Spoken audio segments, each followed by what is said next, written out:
Hello, everybody. Welcome to another episode of Hooked on Sonics, episode 18.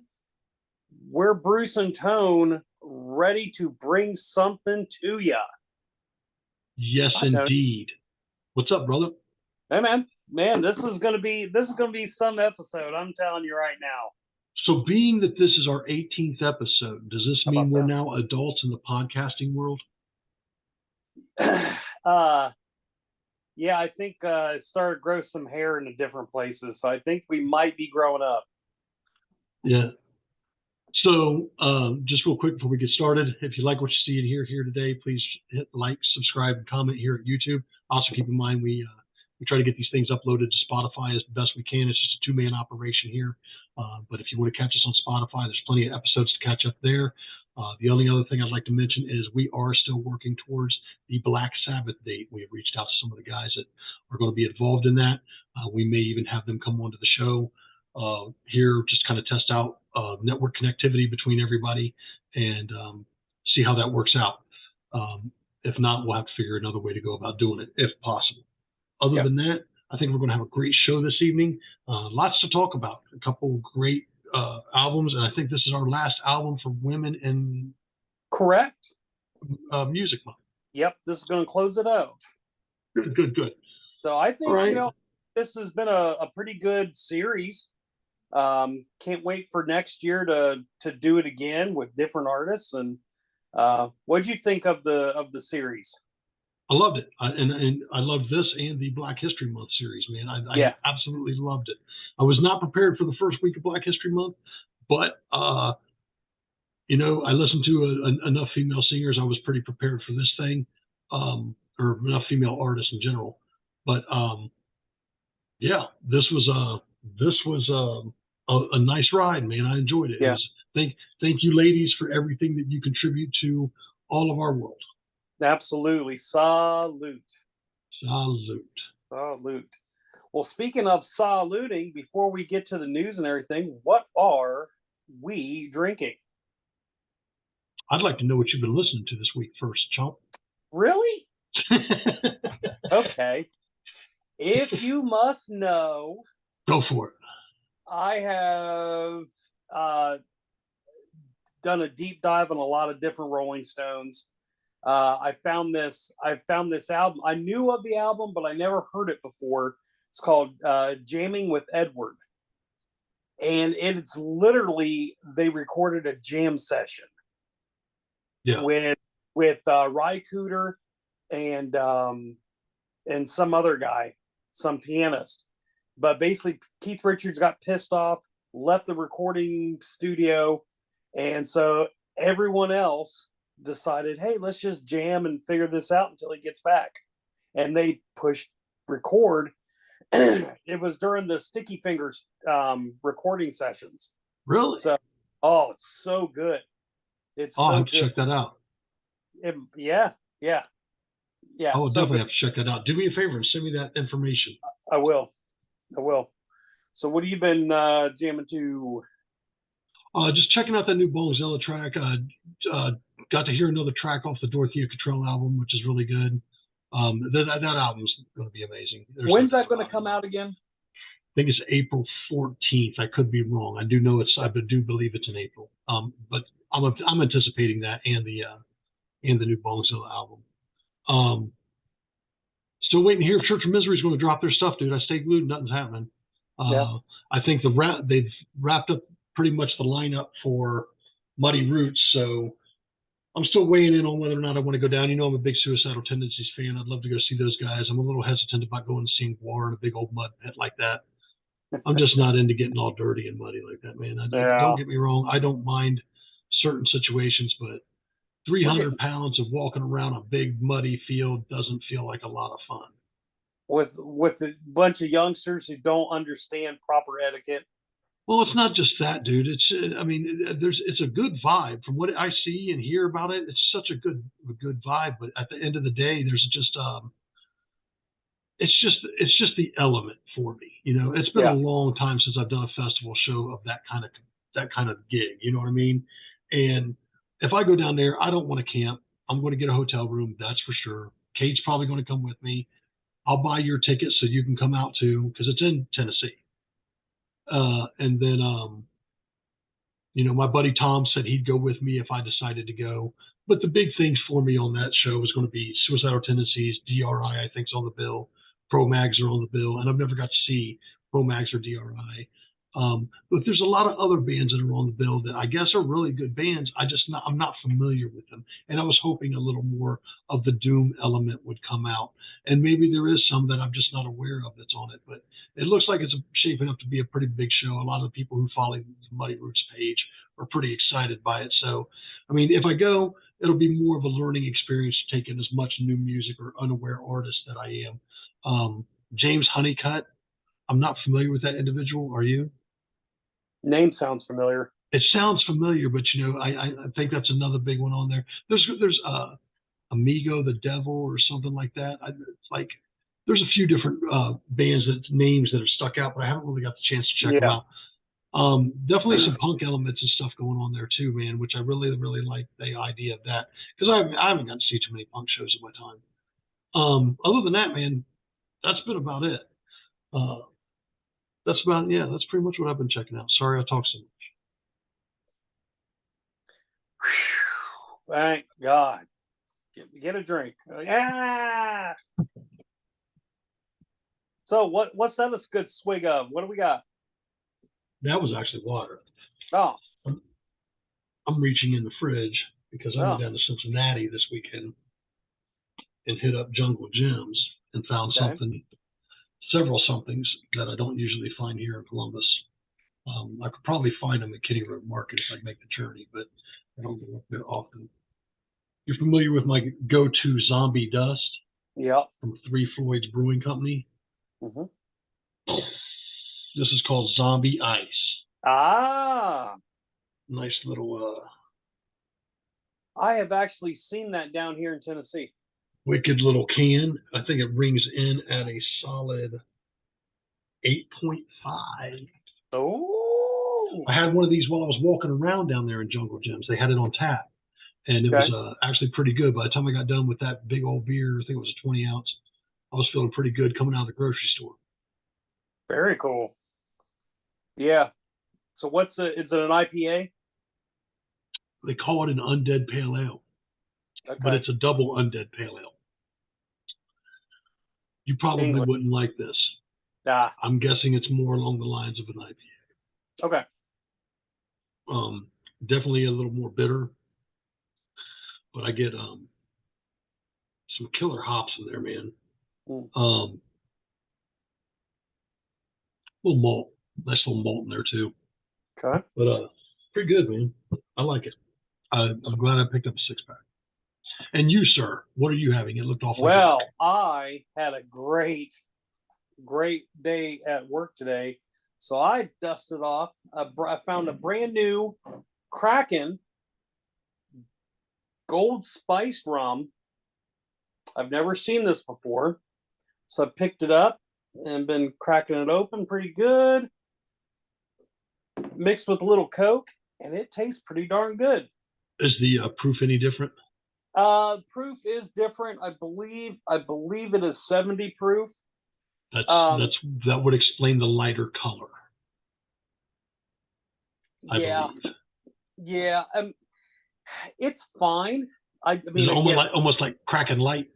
Yeah, it's Kraken Light. That's a great way to put it.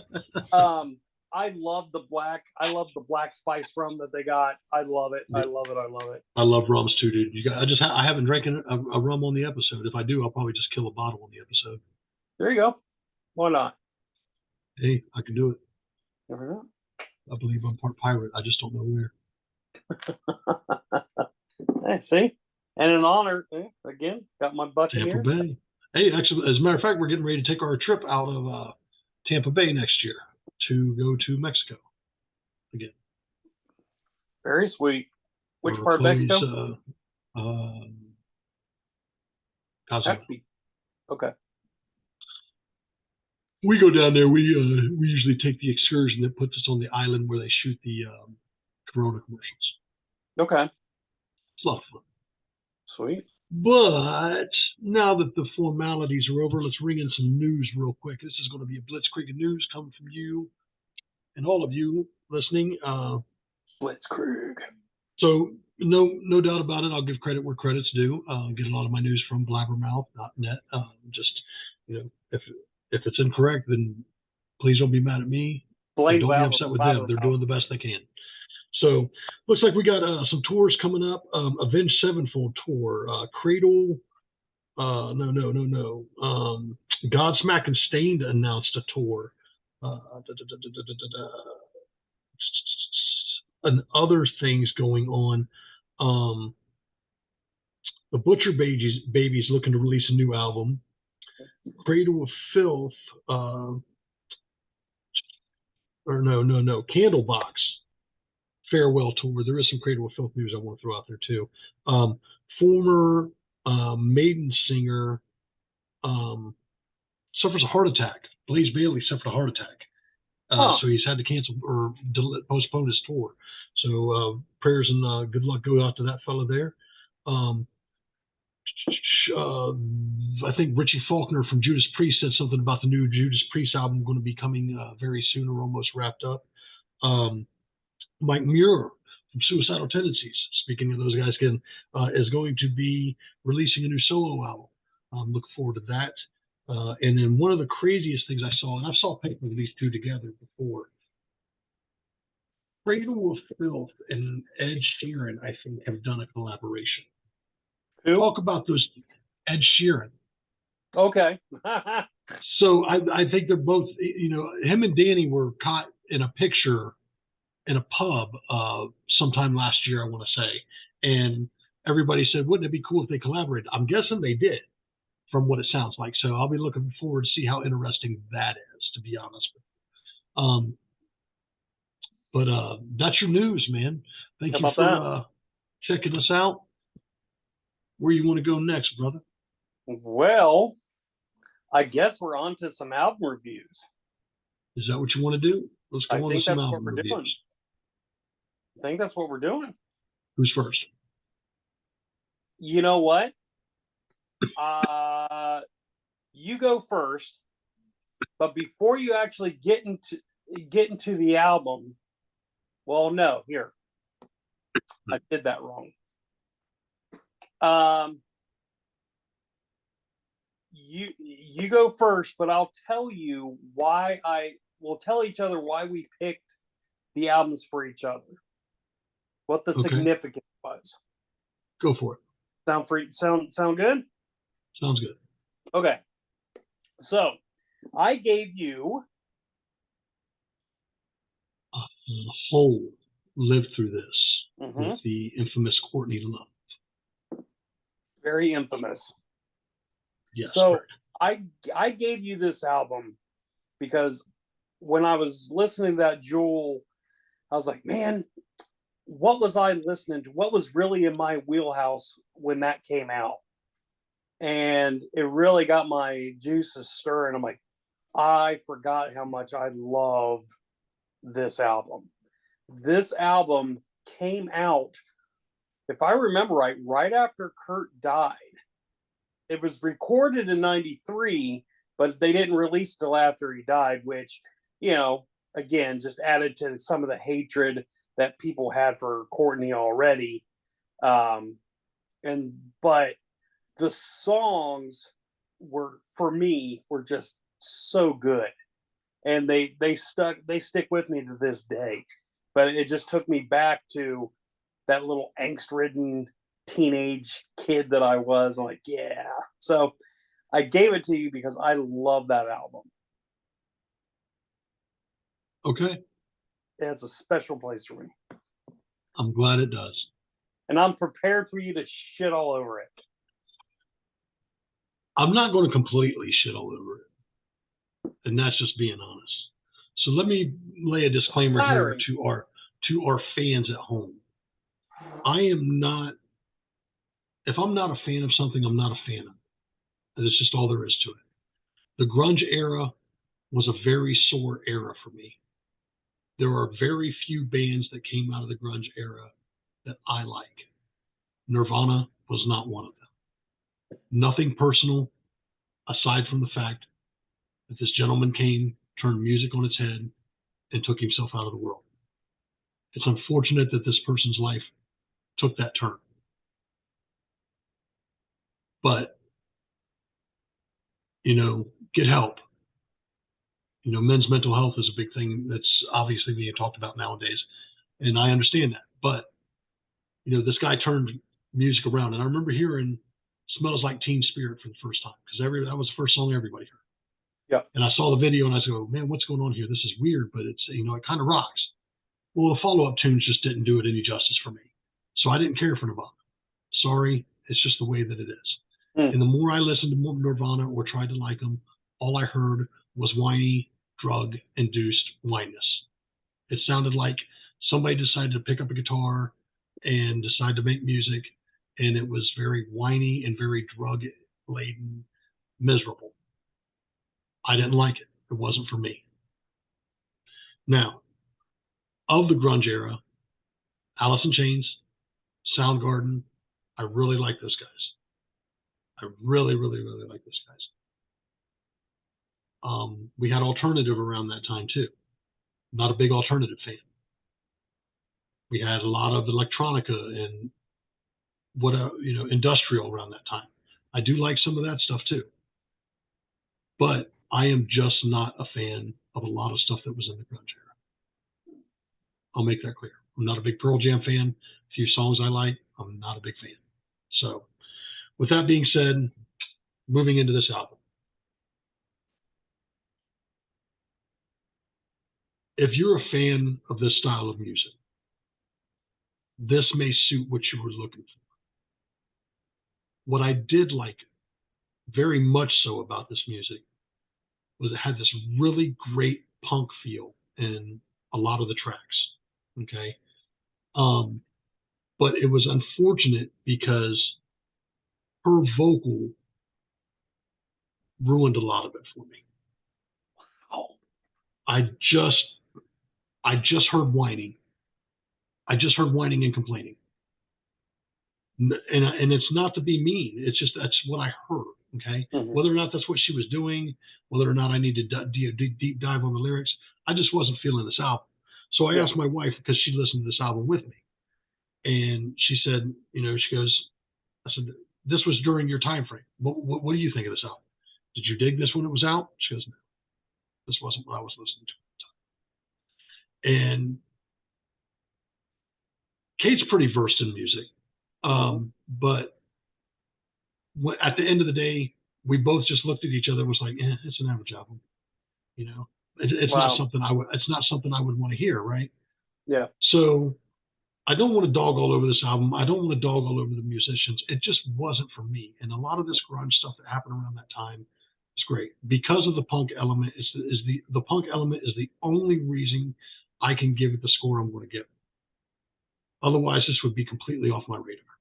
Yeah. And it's pretty far off my radar as it is. But I would give it a 6.25.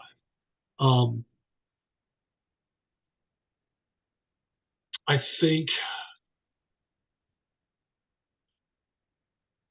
think the only tracks I cared for, and everybody knows Doll Parts. I think Jennifer's Body was pretty interesting. Yep. And I think Softer Softest was a really cool side of hearing Courtney Love, Yeah. But a lot of it was brutal on my ears, man. And if you're not into the vocal, it's gonna be a rough listen. And to me, it just sounded like a lot of yelling and whining. Yeah. And I like some bands that do that, but her voice just didn't do it for me, man. And it's nothing personal. Whatever's going on, everybody's got issues with her, and whatever happened with Kurt, whatever. It's not my business, not my place. It doesn't influence my album because they just weren't on my radar. They're not my gig. Yeah. So with that being said, I'm going to give the album because of the punk score, because the punk thing is 6.25. Okay. I can't do. I mean, I found a couple decent tracks on the album, but this is just not something I can go back to. Yeah. It's not something I want to go back to and listen to. There's nothing that, even the tracks that I did find on the album. And keep in mind, I had an hour and a half drive to Cincinnati. and this was the album. You know, I listened to a few things beforehand, and then I said, hey, you know, I got to check out this album. Why don't you listen to it with me, with my wife? And we got through it. It was just like, now I think my niece might have liked a few tracks off of it, but me personally, it just wasn't Yeah. up my alley. Yep. So with that, you've got my 6.25. Now, I apologize to any fans ahead of time. I'm sure Bruce is probably going to give this album a 9. What? I'm sure you give this album like a 9. Around a 9. Yeah, somewhere in that realm. Because again, when this album came out, I was like, holy shit. I totally dug it. Plump, the fucking riff in Plump is so good. I love that riff. There's some good musicians on the album. I'm not going to dog that, man. Yeah. And I'm not even dogging Courtney Love. I love the punk elements of this album, and I think the lineup that she used to create the music was a great thing. Yep. It's just not my thing. You know what I mean? I remember. I remember watching when Doll Parts, when the video first came out, and again, this is all after Kurt had died. That line where she's sitting at the edge of the bed and says, "Someday you'll ache like I ache," and that's like, as all of us who loved Kurt and just, you know, was still in that weird, you know, teenage mourning, it's like, fuck, I'm with you. Like, yes, it really connected to us who really, you know, dug Nirvana and stuff. And you know, to me, it just, I love that. I love that song. Now, don't get me wrong. I like bands that influenced Nirvana, like the Melvins and stuff like that. And I just recently got hip to them in the last few years. But they're just not my thing, man. You know what I'm saying? One of the major jading factors for grunge for me and the whole Seattle scene that came in was we went from a time frame where music was happy and upbeat, and you know, people were doing party drugs, you know, cocaine and all that good stuff, and drugs follow music kind of like that, and I'm a firm believer of that. So in comes the heroin and the fucking psychotropics fucking age, and we got this miserable, down-tuned. The party's over, guys. The party is over. It was the hangover. Things aren't fun anymore, and music hasn't, in my personal opinion, hasn't known what to do, especially mainstream music, hasn't known what to do since. There's never been a recourse, or the thing I'm going to say, and this holds true. Who do these kids have to look up for rock stars in 20 years from now? Who are the rock stars in 20 years from now? They won't exist. Yeah.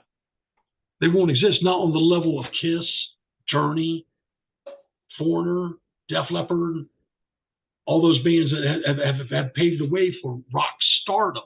Yep. It's not a way anymore. It's dead. And it's been on that decline since the Seattle thing took over, man. And it's been lost. Like, you had this great Seattle grunge scene thing that happened and exploded and it bursted. And it was done. And now music really hasn't found its voice again, in my personal opinion. Not rock, no. You know, and especially mainstream. Now, I can still find great music everywhere. That's just who I am. But in the mainstream of things, where people was being fed by federal radio, I feel bad that you're buying into all this, man. Yeah. No, I agree. Moving forward, the album I gave you. You gave me Amy Sunshine and the Rain last week, Family Wars, and I found that to be an album where you have this star, and she's doing this style of music, and it's great. Don't get me wrong, but it doesn't seem like the studio or the people around her are really helping her to excel. Not that she isn't excelling, but like I said, I have to wonder. You take the veterans of that class of field of music that she's doing, and you stick her with a bunch of those guys in a jam session or something like that, or let them record an album where she comes up with whatever she's going to come up with. I think you could see potentially a whole different level of that young lady. Well, what year did Beethoven on Speed come out? It came out September 18th, 1990. So this was about 5 years before what you were jamming to. And I probably got hip to her around the same time. So music for me went from the hair metal thing, the rock and roll 70s, and then the hair metal thing, Yeah. into thrash. I kind of skipped quite a bit over the grunge shit. It was thrash, it was death metal and black metal and stuff like that. I was listening to a lot of different stuff at the time that other people weren't listening to, and I still get that shit all the time. What are you listening to? Like, you wouldn't know, it's not on the radio. And it's no disrespect, it's just the way it is. Right. You turn on your radio and you're listening to Five Finger Death Punch, Metallica, and all that other good shit. I turn on the radio and I'm listening to Lynn Hand, maybe the new Iron Maiden. Iron Maiden don't get a lot of love on the radio, stuff like that. But moving forward, I gave you this because she is a phenomenal artist. I think she is a hell of a guitar player. She is definitely probably, I would have to say she has to be the best female guitar player, shredder, that's out there in the universe. The problem is, I just don't think either on her part that this is where she was going, or on the studio's part. It just wasn't, I don't think it was handled correctly. You know what I mean? I don't think her talents were handled correctly as far as her capabilities and the production of her work, because some of those albums do not sound great. You know what I mean? You could tell she's a hell of a shredder, but studio quality of the albums, I don't think were that great. And I wanted you to check her out because here you have this standout artist, all these other consequences. What would have happened had she been in a different situation? And that's what I was just trying to open your eyes to. So moving forward, let's hear your review. Oh, it's my turn. Oh, okay, cool. So I'm sorry. This album was weird because somehow it was too long, but it wasn't long enough. It was literally under, I think it was like 7 minutes or something like that total. It wasn't very long at all. Like, each song was like a minute or two. I wonder if you didn't just find like a general. No, that was okay. It. And because I looked at different albums of hers, yeah, it's all the same, all about a minute or two. Yeah. And I'm coming away. What did I text you? I said, "Is this a rib? Are you effing with me?" Yeah. So the great Catherine Thomas, she was listed by Guitar One as one of the fastest shredders of all time. She's classically trained, went to Juilliard. She was a classically trained violinist, traveled the world, then switched over to metal. If you actually check out some of her albums more focused on violin, it's better quality. But this album was for me a hot pile of shit. I tried. I'm like, oh, wait a minute, there's something. Oh no. Like, there's just flashes.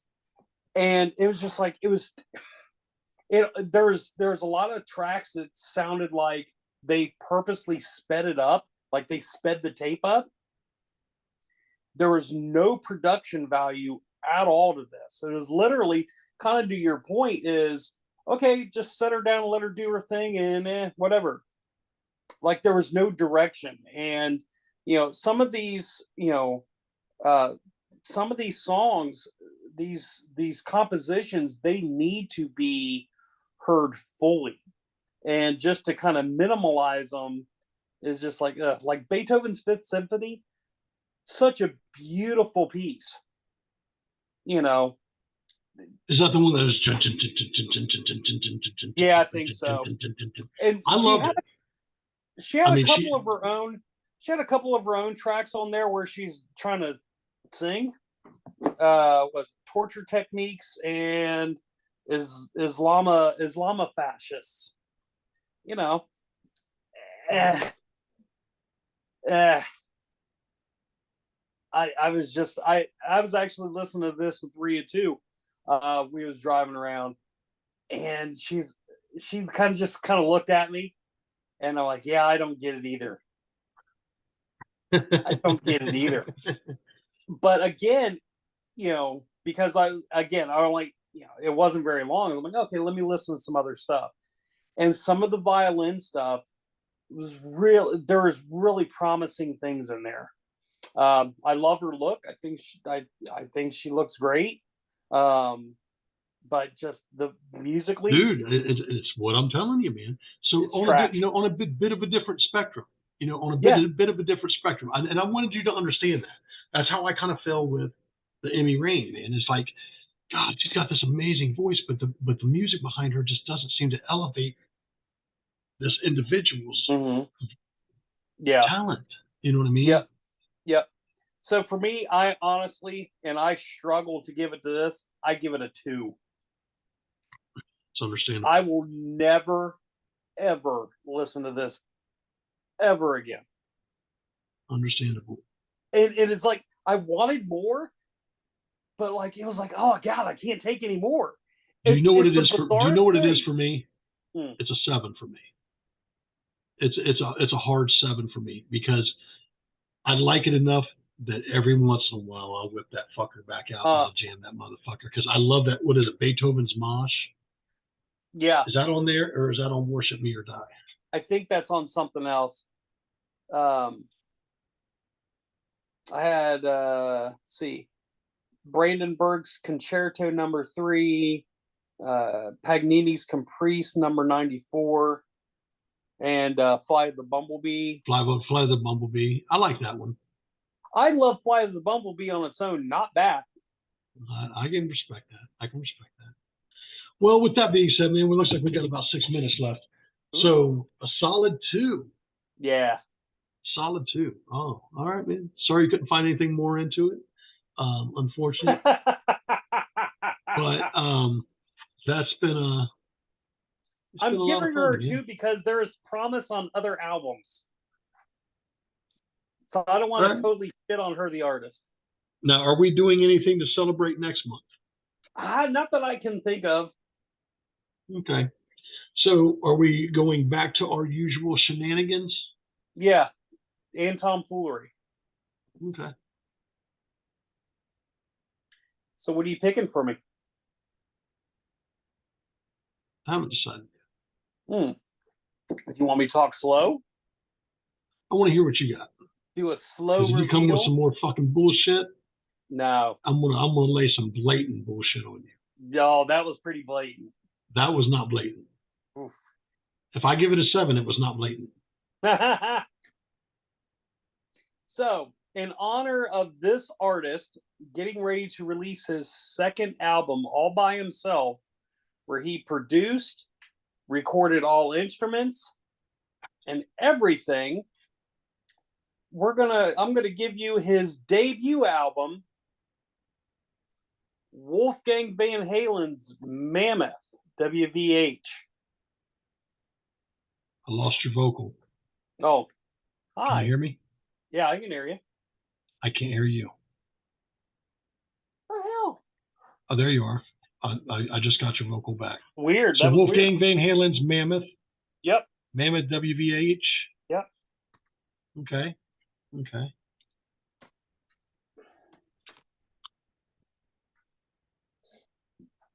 Like I said, he just finished recording his second album, did all the instruments himself again, used some of Eddie's guitars in it. So, yeah, I heard about that. I am looking forward to that. So I'm going to give you an album. Oh, sweet. Pickles. And this is, before you get to thinking, it's a rib. It's not. All right, this is actually, I give this album, for me,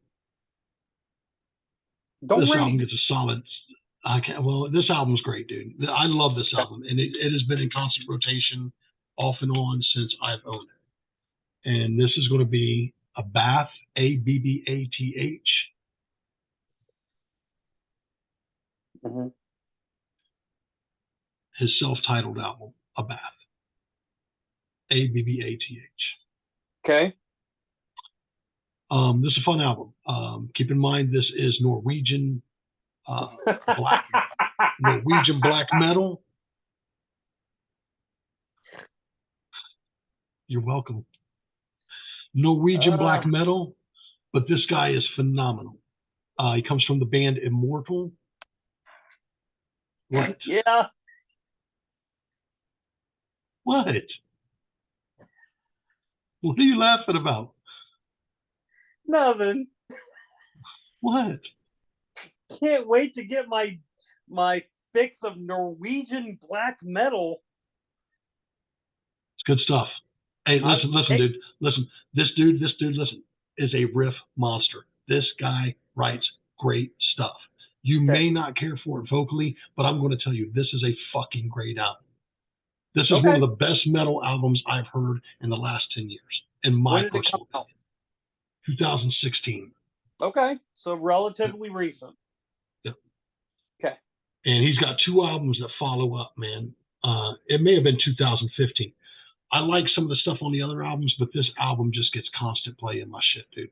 And I don't listen to a lot of death metal, black metal stuff anymore. I'm not heavy duty into it as I used to be. But I love this fucking album. And it got me to check out Immortal, and there's some Immortal stuff I like too. But we're under the 2-minute mark. How about that? I am looking forward to this Van Halen album. I'm very excited to hear this Van Halen album. And it is available on the Tube. Oh, absolutely. Perfect. I am looking forward to that. Anything else you want to say before we go? The only thing I would add to this is do not expect Van Halen. No, he's his own artist. Yeah. He made that abundantly clear, and he does a great job at navigating that. So I am guessing it's going to sound along the lines of something like what, Van Halen with, a little more leaning towards Van Halen with Sammy Hagar style music than, flashy balls, blah, blah, blah. Uh-huh. We'll see. Have you heard it? Oh, have I heard it? Got it. All right. Got it when it first came out. Cool. With that being said, we are Hooked on Sonics. Thanks for tuning in. Hit that like, subscribe, comment. Check us out on Spotify. Bruce, I'll see you later, brother. Peace and chicken grease. Indeed. See ya. Later.